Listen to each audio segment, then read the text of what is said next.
Okey, seterusnya nun sama dengan N bunyi apa? Vokal A bunyi apa? Gabungkan na. Bunyi apa? Na. Na. Tadi bunyi apa? Nun sama dengan N bunyi apa? Vokal A bunyi apa? Bunyi apa? Na.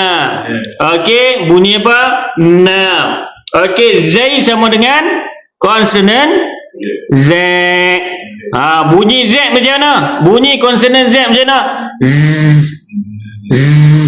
Ingat lagi tak bunyi konsonan Z? Bunyi tengok. Bunyi macam apa? Memang dia ada desiran. Bunyi macam apa? Suara apa? Suara lebah. Z ni suara lebah. Bunyi macam suara lebah. Okey, gabungkan naz. Okey, naz. Alirkan saja suara, jangan naz. Z sikit pun tak mendengar. Last sekali tu dia nak buat juga orang Melayu ni dia. Naz. Dia bunyi kat z sikit, tak mau naz. Sikit pun tak mau. Okey. Okey, baik. Bukan naz.